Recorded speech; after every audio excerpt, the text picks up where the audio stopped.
Morning BHS. Happy Veterans Day. We're here in front of the Medal of Honor statue at Lake Anna. Now here's some Veteran Day facts. Here are some Veterans Day facts. The poppy flower is a symbol for Veterans Day. There are 2 million women that are veterans. Americans aren't the only ones who celebrate Veterans Day. Germany does too.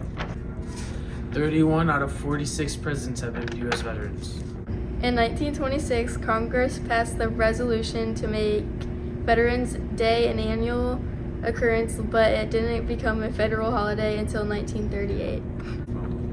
While Memorial Day honors Americans who died in the line of duty, Veterans Day commemorates all Americans who have served their country honorably, both living and deceased. Also known as Armistice Day. We're here in front of the Barberton Military Honor Roll. Now here's the band playing some music in honor of Veterans Day.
Now here's our choir performing their Veterans Day pieces.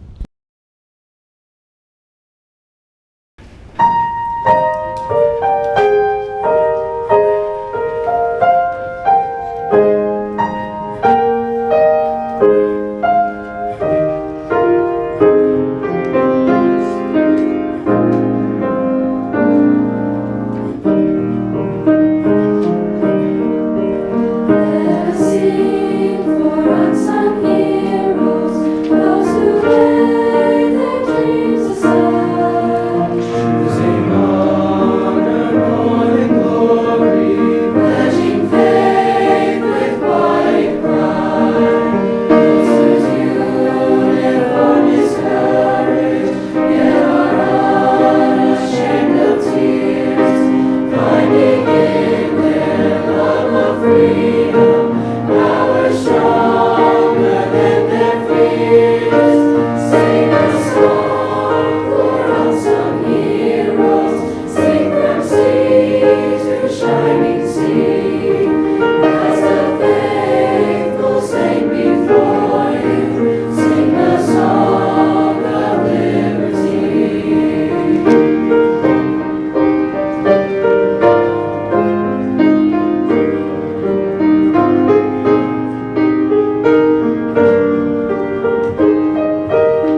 Now here's a video on BHS Military Connected Youth. In honor of Veterans Day, we're going to talk about a program at BHS called Military Connected Youth. Lily Taylor is a member of that program. Can you tell me a little bit about it? So about once a month we get together, and it's just for students that have immediate family in the military, and the program is just like it's support for the students, and it's to know like who exactly in the school has like family members, and you can be there for one another, and it's just a good program. What connections do you have to the military? My dad, my mom, and my grandpa. All right. How many times do you guys meet a month or a year, or how much have you met so far? Right now it's like once a month, and we have like lunch and we talk. Last year we got together quite a few times, and there was even a wreath ceremony that we like went out to the community and we did. Are you planning any events for this year? I think we're gonna do the ceremony again, and Is that the Wreaths Across America program? yes. Okay. And I don't know if there's like we might be doing something for Veterans Day coming up. All right. Well, thank you so much, Lily. Can people still join the program, or how do they know about the program, or how do they know that you're military connected youth? Do you know? So there's like something like for the immediate family members, and Mr. Mirren and Mr. Farron usually send an email out to those kids and let them know that they can come out and they can have support and just talk with like all the other students. Well, thank you very much. We interviewed some veterans at BHS and some veteran spouses. Here's the video. Hi, I'm Mr. Murin, Henry Murin. I served for 20 and a half years in the Ohio Army National Guard. When did you enlist? I believe it was November 7th, 1991. Some things you remember about adapting to military life? That I had to be a lot neater in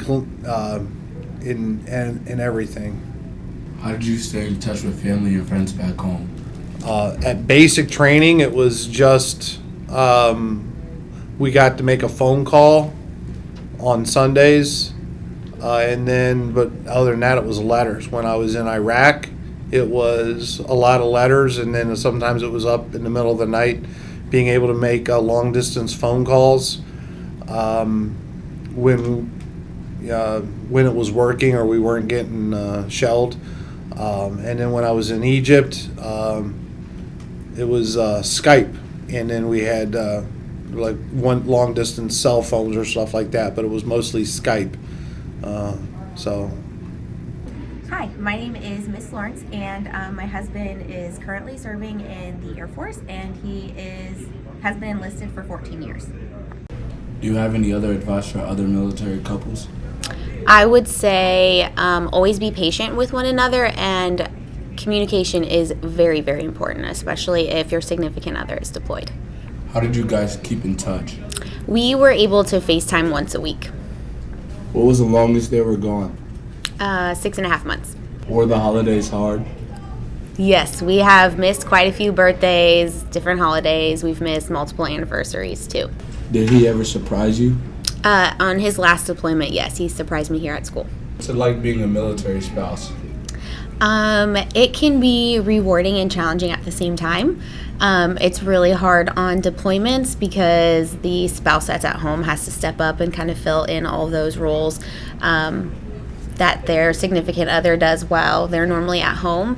But I would say that it's also very rewarding because I have a really big sense of pride for my husband, and I don't think that that's something you can really experience unless you are a military spouse.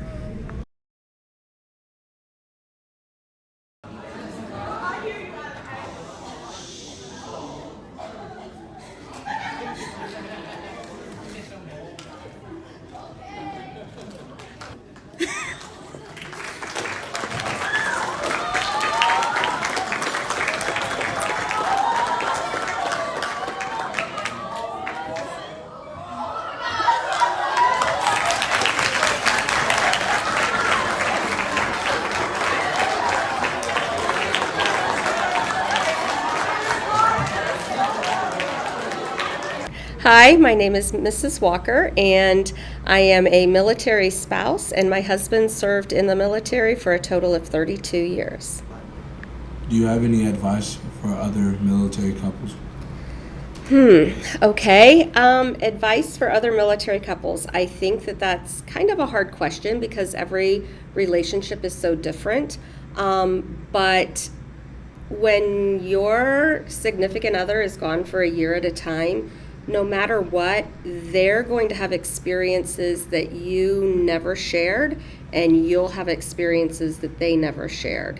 And so trying to come back together is actually just as difficult as when they leave.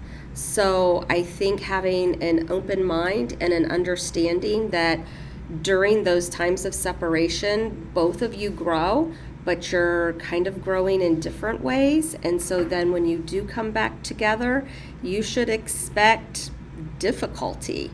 I know everybody in their mind thinks that, that military reunion should be like perfect and wonderful and life is back to normal, but there's a new normal and there's a lot of changes. And then it requires a lot of working together to come back together as a couple and to have a strong relationship. How did y'all stay in touch? So I'm a little bit older, so it was not as easy to communicate as it is today. We didn't have FaceTime. And so when my husband and I wanted to communicate, he had to either wait in line or make an appointment at one of the call centers, which was like in a trailer. And he had to he was in the middle of the night to call me during the day. So it was really hard to make our times line up. And so he could Skype from a call center, and then I could actually see him. But actually, we usually just wrote letters, and it was kind of nice to write letters because that was something that, you just didn't hang up and that person was gone. That was a letter that you could always go back to and hold on to. If you have kids, was it hard for your kids? I would have to say that's probably the most difficult thing about being a military spouse is having children. It was very hard on the kids, even if he was gone for maybe a month and then came home, because they were used to mom making all the decisions, and then dad came home and had to jump in back to the dad role.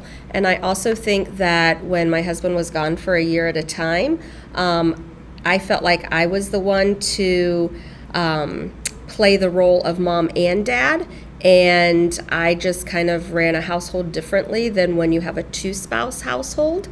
So I think it was very, very difficult on the children. Were the holidays hard?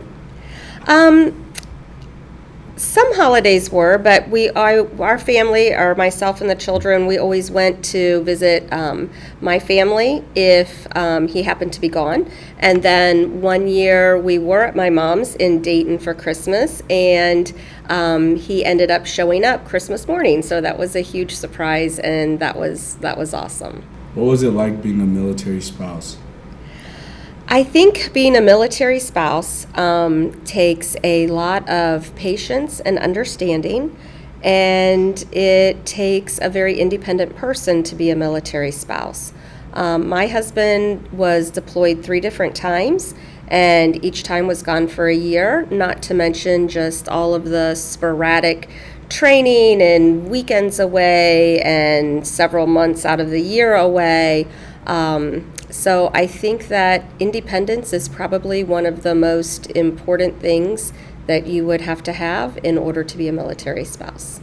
My name is Mr. Mihawk, and I served in the United States Marine Corps Reserves from 1985 to 1991, and a veteran of the Desert Storm War. Can you describe how you felt coming back home? So I'll start with saying when I got activated, my unit commander called me in 1991 and said, "We're going to war, call your unit." So that was a long night of calling 11 different Marines and telling them that we're going to war. And so then, of course, we had 2 weeks to get ready, and so then we got over there. The war essentially ended just about the time that we landed overseas.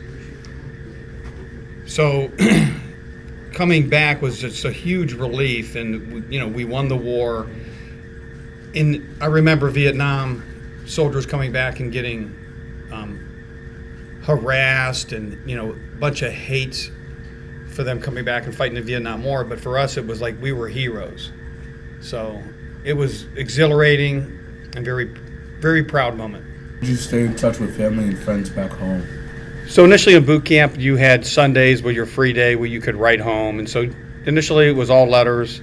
We got one phone call, I think, a week, or after so many weeks, we could call home on Saturdays and Sundays. And then once I got activated for Desert Storm, once again, there was internet, but there wasn't access for me to have a computer on the ship or on the plane or over in a foreign country. So that, again, was just regular old mail. When did you enlist? So in 1985, I enlisted in the United States Marine Corps Reserves. And the reason I actually enlisted was my brother enlisted a year before. And I also didn't really have a plan. I didn't plan for college, and I didn't know I was going to get a job. And so easy choice was go to the military. Hi, my name is Mr. Farron, and I am a veteran of the United States Army, and I served for 9 years. How did you stay in touch with family and friends back home?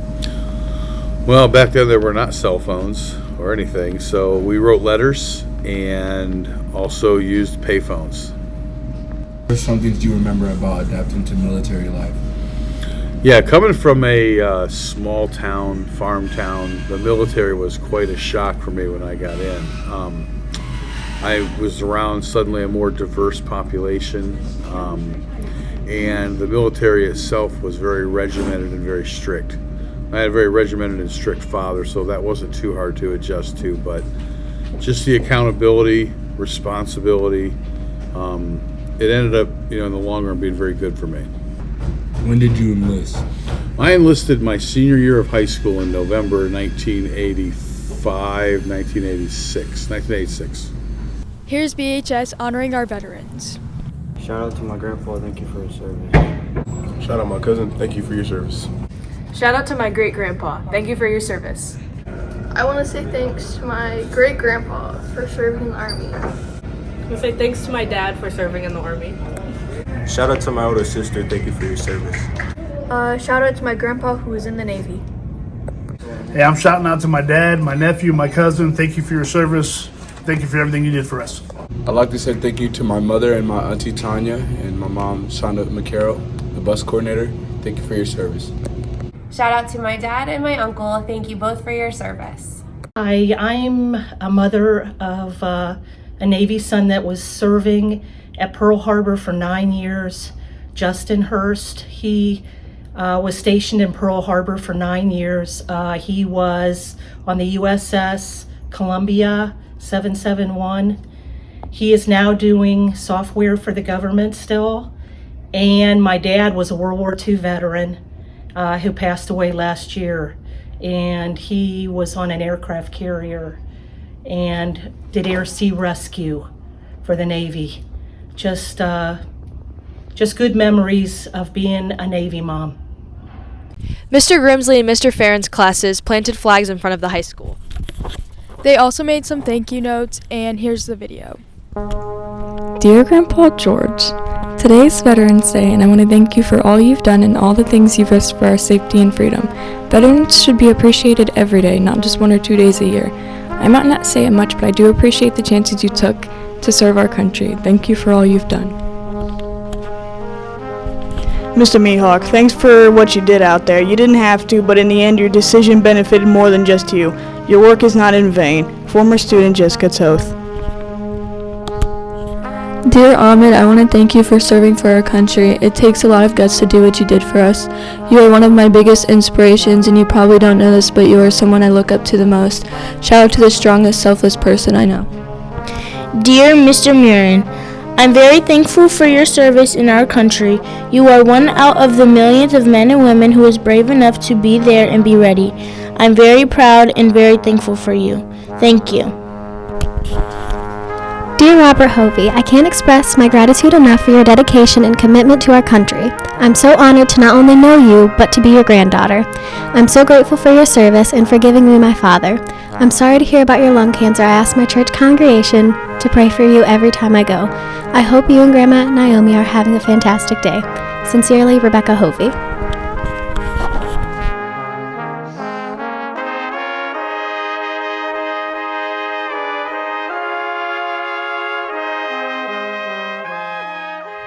Now here's a video on how to fly a flag correctly.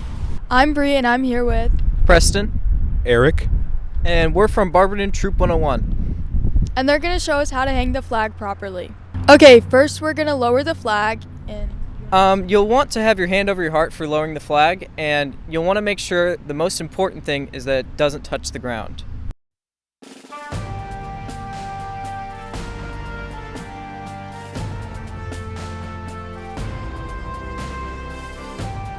now here's how to fold a flag. Okay, first we're going to start folding it over once. You want to make sure your corners line up. And then we're going to fold it over one more time. Pull it tight. And then we start our triangle folds. Wind's going to fight me here. You want to make sure that your folds are nice and tight, pulled crisply together.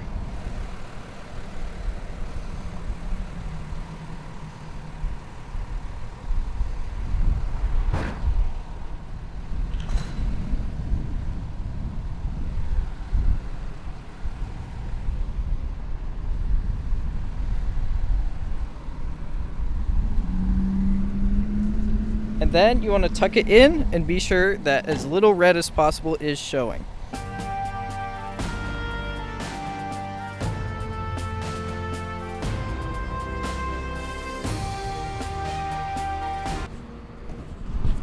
We have two new flags for you, and what are they? Well, I have the US flag here.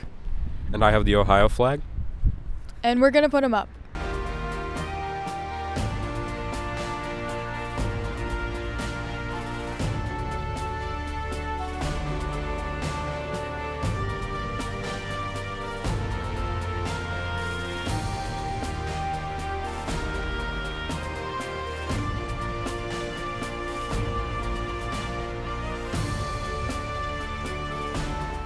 Now we have two new flags up. Happy Veterans Day. Here's a video about our wonderful Barberton Memorial. The Barberton Military Honor Roll recognizes citizens from Barberton who participated in the following wars. There are corresponding colors with each war. World War II, names in green, that were in action during the Korean War, names in blue, Vietnam, names in red, Persian Gulf, names in black, Afghanistan, names in taupe, Iraq, names in beige, and any future rollers involving the United States of America. The original honor roll was located in the southeast corner of Lake Anna Park and was dedicated August 5, 1945. The current honor roll was built on the site of the old monument and was dedicated November 11, 2004. This reconstruction was made possible by donations of the City of Barberton, the Barberton Community Foundation, veteran groups, service organizations, corporations, businesses and individuals. A complete listing of all donors is on the file of the Barberton Public Library. Now here's an interview with Sergeant Hollinger. Good morning, my name is Staff Sergeant Hollinger. I'm going to talk to you about the ways you can honor Veterans Day. The best way to do it is to go to your local Veterans Memorial. Closest one to you guys is at Lake Anna. Go there for their Veterans Day program. And then the importance of Veterans Day, I think, is very important that we have Veterans Day, because the veterans are the reason that we have the freedoms that we have today. Now here's ways you can honor a veteran. The Wounded Warrior Project was founded in 2003 in Roanoke, Virginia by Steve Nardazzi, John and Jim Malia, and Alban Giordano. They created this project to help others in need. It is a small grassroots effort providing simple care and comfort items to the hospital bedsides of the first wounded service members returning home from these conflicts in Iraq and Afghanistan. 100% of the donations support wounded veterans. Visit the Wounded Warriors website to help a veteran today. That's it for us. Remember to thank a veteran this day. Have a great weekend.